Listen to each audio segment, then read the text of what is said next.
fellow nuts. What I mean is, let's learn from almond, pistachios, and walnut sectors on generic promotion and marketing. Talking to us on this is going to be the director of SS Associates, which is a leading international food marketing consultancy promoting high-value global foods in India. With over 25 years of experience, this gentleman has led successful campaigns for Washington apples, USA pears, American pistachios, Chilean walnuts, and many more. From 2013 to 2018, he headed the International Food Division at Future Group, overseeing distribution and international tie-ups, and has worked with a lot of agri-businesses earlier. He holds a master's degree in international relations with a specialization in food business and received an advanced training in agri-business management in the US. Please put your hands up for the director of SS Associates, Mr. Sumit Saran. Morning, everyone.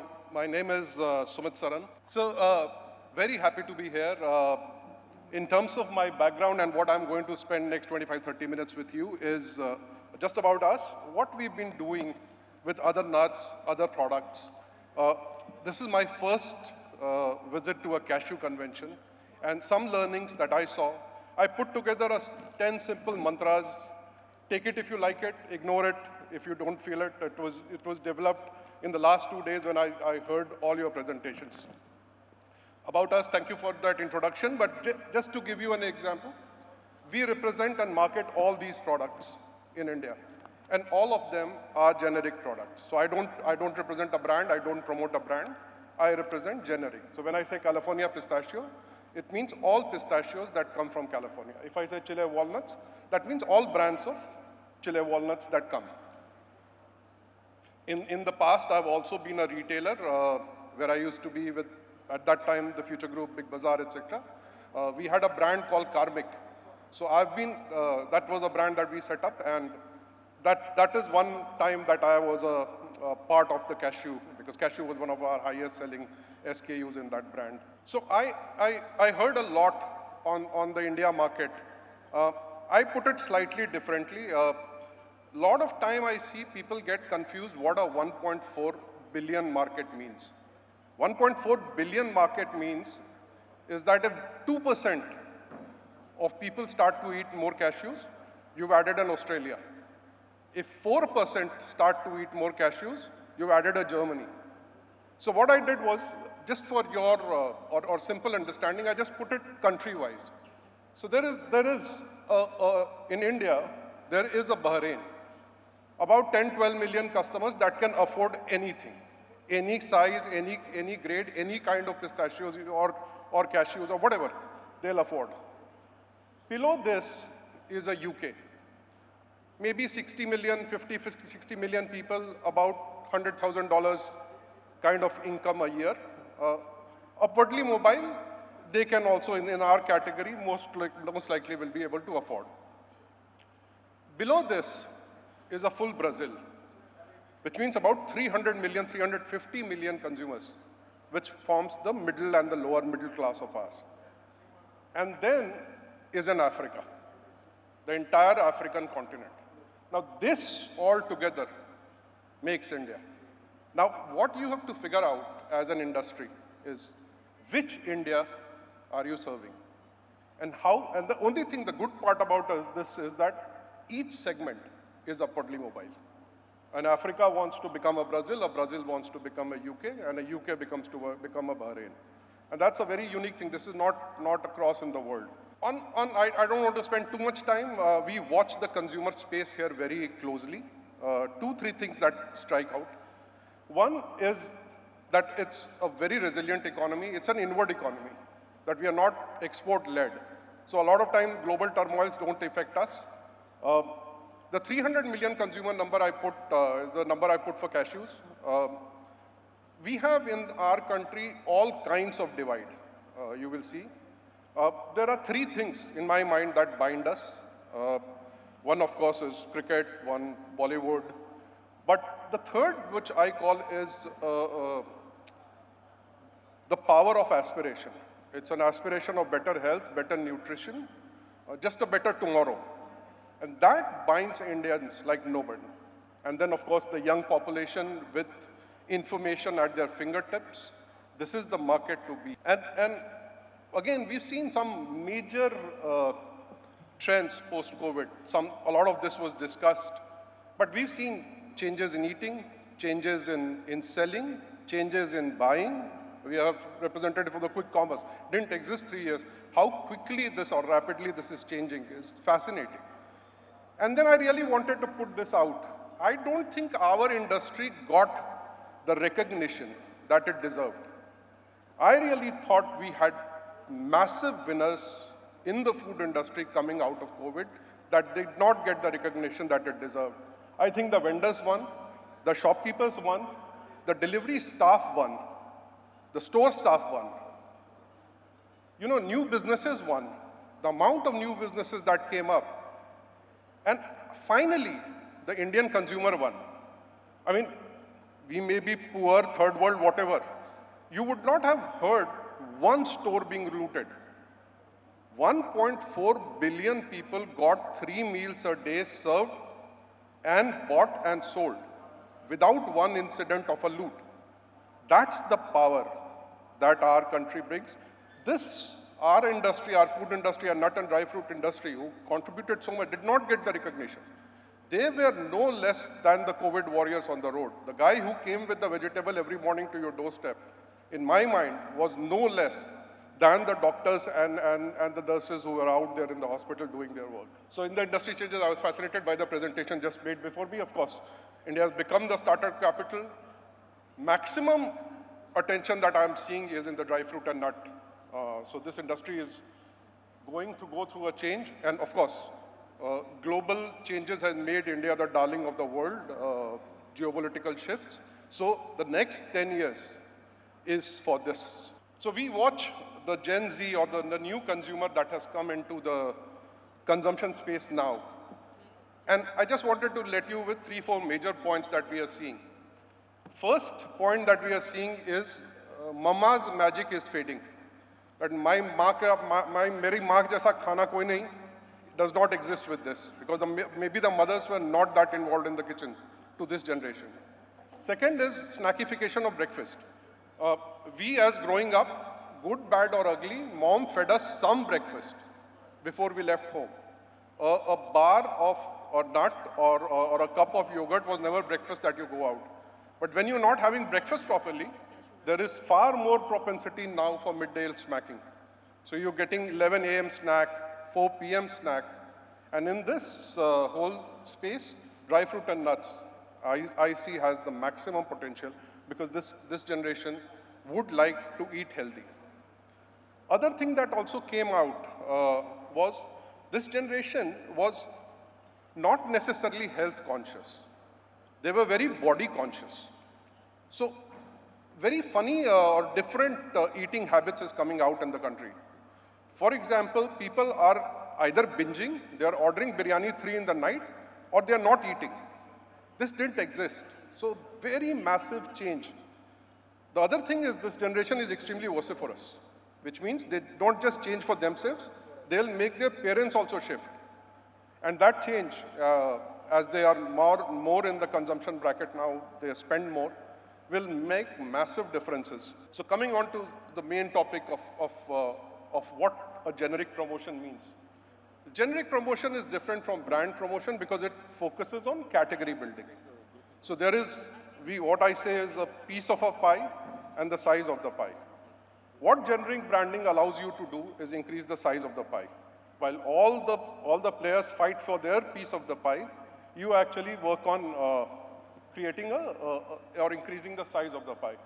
It creates a neutral and educational positioning, a voice that media, consumers can take notice and get up from. Typically, all the generic promotion campaigns that we manage are funded by the industry and the government. I see AICA and the willingness to promote cashews. I think it's high time AICA should also approach the government. I saw there are 12 states producing cashews, and it doesn't matter if it comes from Africa or it comes from wherever. If it is being processed in India, it becomes a product of India because the labor is here. You are spending, the Indian money is being spent in India on an Indian product.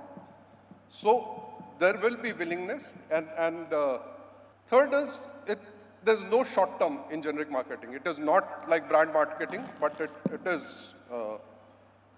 takes time. And as a cashew industry, you need to think why you want to promote. Are you promoting to increase consumption, or are you promoting to increase value? Ideally, if both happens, nothing like it. But you as an industry need to then figure out. And growth is not necessarily a progression. In India especially, we've seen it doesn't go 2, 4, 6, 8, 16. It's about a threshold point. It can go 2, 4, 6, 8, 45. So the moment you reach that threshold level, you break into a consumption barrier, and it skyrockets. So this is the model of promotion that we say, that you define a long-term strategy, what you're trying to achieve, you develop a plan, you implement a plan, and every year you go back and review of what happened. How did you spend the money? What results did you generate? So it's not about, and a lot of times I heard here, it's not about activities. It's not about photo ops. It's really about the strategy and how you are addressing your activities to address the constraints that your strategy shows. So these are some of the products we market. I thought I'll share a few examples with you. Because of the time constraint, I just, instead of all of them, I just picked up 3. Now, imagine California Pistachios. When we started this work 5 years back, this was a product that did not exist in the market. If it existed, we were told that it needs to be cheaper than Iranian to sell. India does not produce any pistachios, but there was no question of educating or creating awareness on pistachios. Every Indian knew what a pista meant. The challenge was, how do I break out of the consumption basket, which was from a garnish to a snack? That was a simple long-term strategy. Pista, growing up, I never ate pista. Pista was garnished on pulao, biryani, mithai, but not like snacking. And that was the given. It was a very bold campaign. We went through superstars, and the results I'll show you. In the first year, we picked up the sports as the medium to create awareness on pistachio health and nutrition. We had PV Sindhu do the work. The demand and thing that grew up so much that this year, I'll just give you a glimpse of what is being done for California pistachio in India.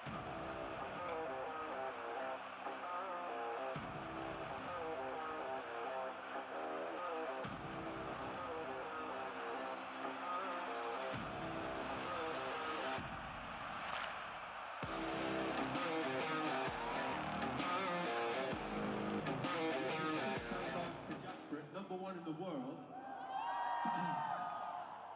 We hope that we can send love to Jasprit by showing you this small clip of India destroying England. Watch this.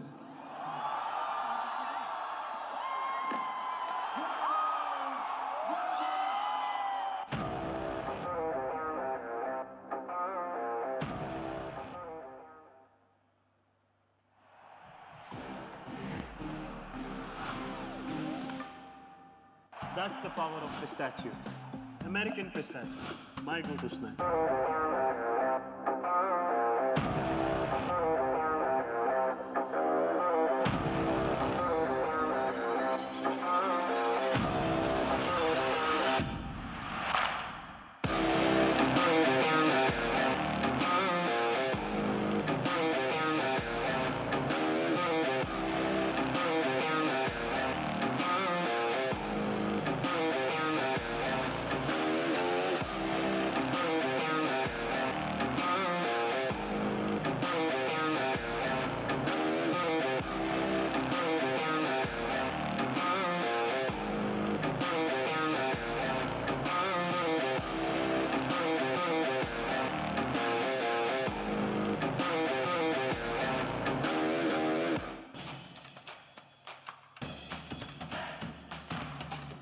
That's the power of pistachios. American pistachio, my go-to snack. Just to give you a glimpse of the scale at which global promotion boards are working in India. And you look at the result. It's not just being done for the sake of doing. If you look at pistachios, about 15, 16 was about 7,500, 8,000 tons. 500% growth. We are at 40,000 tons. I believe this will break the 50,000 barrier next year. And look at the percentage. This is from 24-25. US that did not exist is almost 40% of the market share in the last year. In the past year, it was even higher. Similar case with walnuts when we came. Walnuts, the Chile walnut was a much smaller budget, much smaller campaign. But what we did was focused on the heart. So all this thing for Chile walnuts, and look at the walnut sales number. Even with 100% basic custom duty, walnut sales has skyrocketed. And if the duty comes down, I mean, it's unfortunate, and that's why it's so important that organizations like AICA have it, because our word needs to go on to the industry. Scotch ka duty hum kam kar rahe hain, walnut ka duty 100%. Just makes no sense. But that's how the industry needs to find a voice.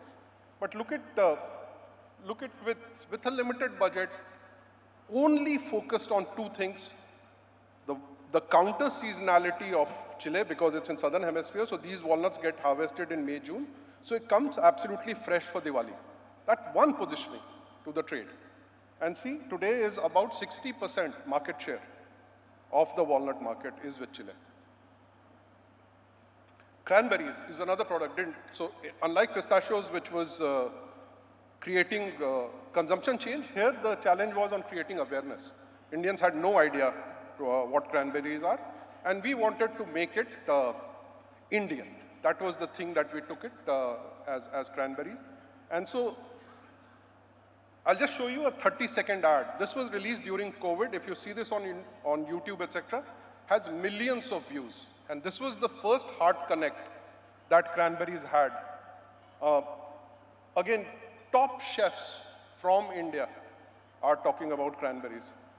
And this was the ad that was released in COVID.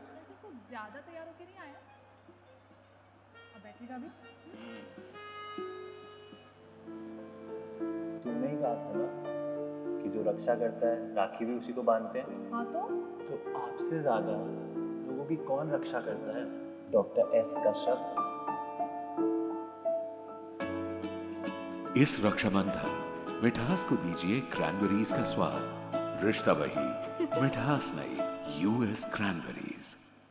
And again, if you see from 500 metric tons in 5 years, it's grown to about 3,000 metric tons. This year, I'm expecting it to cross the 5,000. So for the cashew industry, I have only 2 minutes left. So for the cashew industry, I'll encourage you. I learned here in the last 2 days. I think the industry I felt is at a crossroad. And so I'll encourage you to read this book by Marshall Goldsmith. And I think it fits in perfectly on the cashew scenario, which is what has got you here may not get you there. The industry seems to be plateauing, and new ideas, new thought processes need to come, both for increasing consumption and for increasing value. And so, I mean, why do you need to promote cashews? The reason I think you need to promote cashews is it's losing consumer mindshare. It's losing shelf space. There is good words about cashews, but there is equally bad word about cashews. And you and I saying are biased. But when a neutral, when a doctor says, that's where you need as an industry, a board to debunk the myths that exist. It actually allows you to sustain livelihoods. There are so many people involved in this, and so you actually future-proof the industry by committing to this kind of a promotion. And must remember that your fight is not with any other nut. Your fight is with the junk that lies on retail shelves. And so as a dry fruit industry and the nut industry, we all need to come together. the consumption or the snacking is in this space. So my last slide, I'll end it here, but establish a single voice. It's important. I heard yesterday and I figured there are a lot of voices, a lot of associations, but I think as an industry you need to figure out to build a pyramid where you have a voice that is, even for government and into central government and bilateral, multilateral discussions, it needs to have a pyramid. I'm not saying anybody is less important, but a structure to the industry is critical. Like somebody was saying, we have so many grades, but who certifies the grade? Now that's a serious question. And that as a structure, as a body that you need to think, you need to modernize. You need to get the Gen Z believing in cashews. And there's enough good word. It just needs to be more appealing, more modernized. It will help you build customer loyalty. And there is enough